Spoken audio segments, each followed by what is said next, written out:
బాపట్ల నియోజకవర్గంలో ఇప్పుడు మనం షేక్ ఫరీద్ మస్తాన్ గారి దగ్గర ఉన్నాం. ఆయన అయితే రాష్ట్ర మైనారిటీ సెల్ కార్యదర్శిగా వర్క్ చేస్తున్నారు. అయితే చూద్దాం మరి రాష్ట్రంలో ప్రస్తుత రాజకీయాలు ఎట్లా ఉన్నాయి, మరి బాపట్ల నియోజకవర్గంలో ఎలా ఉన్నాయి, మరి ఈసారి నరేంద్ర వర్మ గెలవచ్చా, చంద్రబాబు నాయుడు కూడా అధికార పీఠంలో ఈసారి ఉంటారా లేదా, మరి ఎన్నో విషయాల మీద అడిగి తెలుసుకుందాం. మరి చూద్దాం ఇప్పుడు ప్రస్తుత రాజకీయాలు, ఇప్పుడు ఎండాకాలం వచ్చింది, ఎట్లా వేడిగా ఉందో రాజకీయాలు కూడా రోజు రోజుకి అంతే హాట్గా ఉన్నాయి. మరి ఈ పరిస్థితుల్లో అసలు రాజకీయాల్లో ఏ స్థితికి రేపటి వెళ్ళబోతున్నాయి? ఈ ఆంధ్రప్రదేశ్ రాష్ట్రం అనేది ఏర్పడిన తర్వాత శ్రీ నారా చంద్రబాబు నాయుడు గారు ముఖ్యమంత్రిగా ఉన్నప్పుడు ప్రజలు చక్కగా అందరూ సుఖ సంతోషాలతో వాళ్ళ జీవనం గడిపాడు.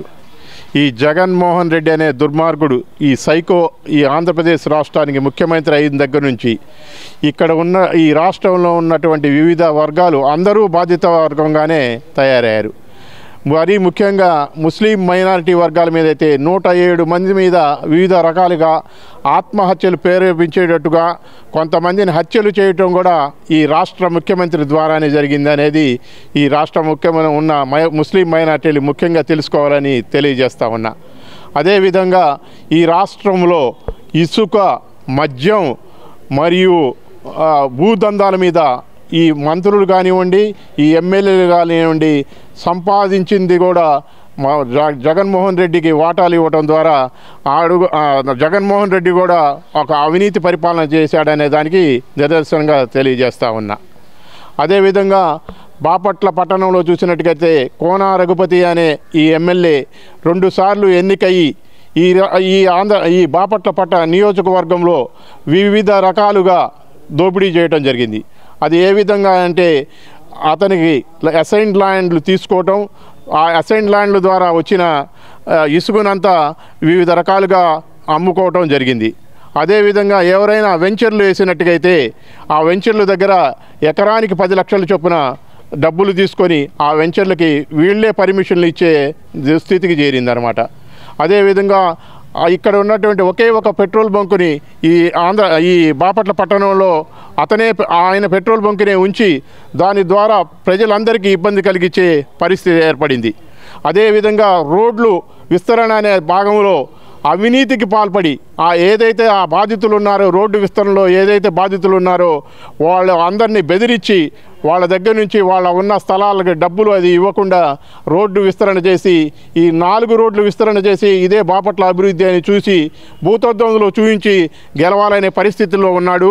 కాబట్టి ఈ బాపట్ల నియోజకవర్గంలోని ప్రజలందరూ గమనించి తప్పకుండా ఏదైతే ఈ బాపట్ల నియోజకవర్గంలో నరేంద్ర వర్మ గారు వివిధ రకాలుగా మసీదులకు కానివ్వండి, గుళ్ళకు కానివ్వండి, తర్వాత చర్చిలకు కానివ్వండి, అదేవిధంగా ఆయన ట్రస్ట్ ద్వారా వివిధ రకాలుగా సహాయ సహకారాలు అందించి పేద ప్రజలు వచ్చి ఆపదలో ఉన్నాము అంటే వాళ్ళకు కూడా సహాయం చేయడం జరిగింది.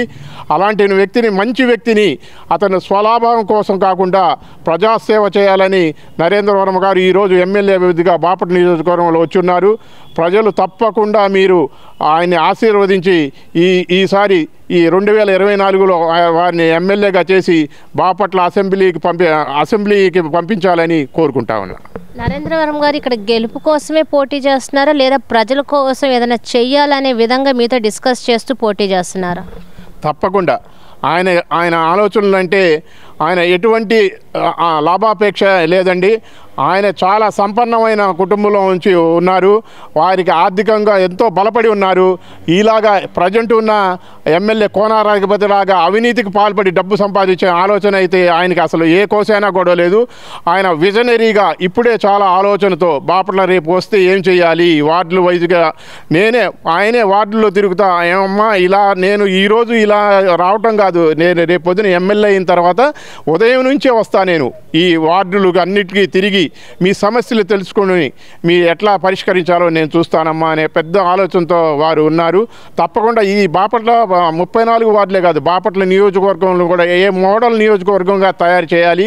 అది ఎంపీ గారి ద్వారా కూడా ఎంపీ గారు కూడా గెలవటం వల్ల నాకు మంచి మైనస్ అవుతుందో ఆయన ద్వారా వచ్చిన నిధులు కానివ్వండి, నాకు వచ్చే నిధుల ద్వారా నా సొంత నిధులతో అయినా సరే బాపట్ల నేను ఒక విజనరీగా బాపట్లగా ఉండాలనే ఆలోచనతో ఉన్నారమ్మా. స్టేట్ పరంగా చూసుకుంటే వైఎస్ఆర్సీపీ రేపటిన అధికారంలోకి వస్తుందని కూడా అంటున్నారు. ఇక్కడ చూసుకుంటే ఉమ్మడి గుంటూరు జిల్లాలో కూడా మ్యాక్సిమం వైఎస్ఆర్సీపీ 15-16 సీట్లు ఉండొచ్చు, 1-2 టీడీపీకి రావచ్చు అని కూడా అంటున్నారు.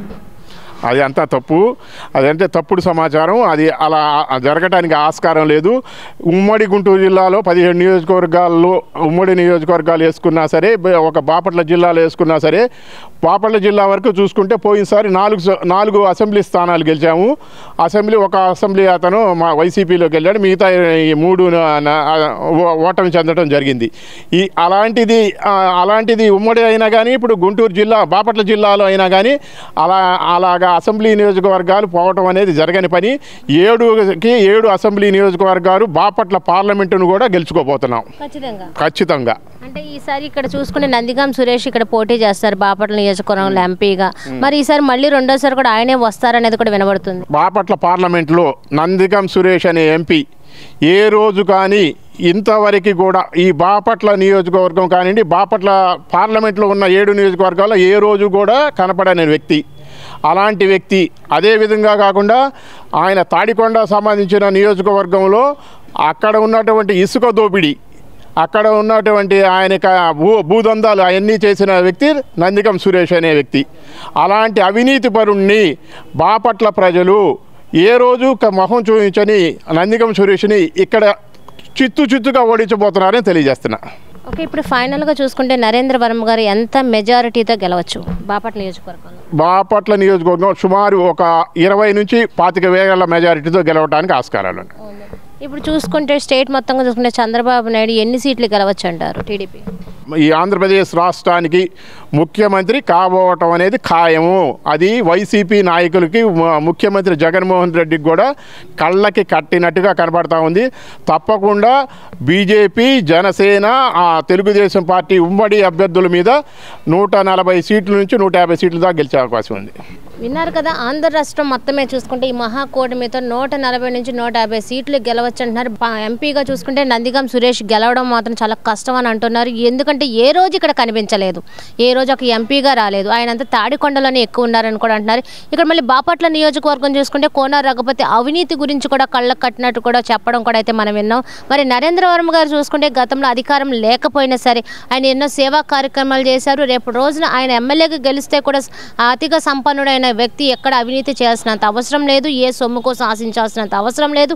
ఆయన ఎమ్మెల్యేగా వస్తేనే ఈ బాపట్ల నియోజకవర్గం తన సొంత నిధులతో కూడా అభివృద్ధి పదంలో నడిపే విధంగా నరేంద్ర వర్మ గారు ఉంటారని కూడా చాలా క్లియర్గా చెప్పడం అయితే విన్నాం. మరి ఇంకొక ఇంటర్వ్యూలో మిస్ రావని మిమ్మల్ని మళ్ళీ కలుస్తే అంతవరకు సెలవు. నమస్కారం.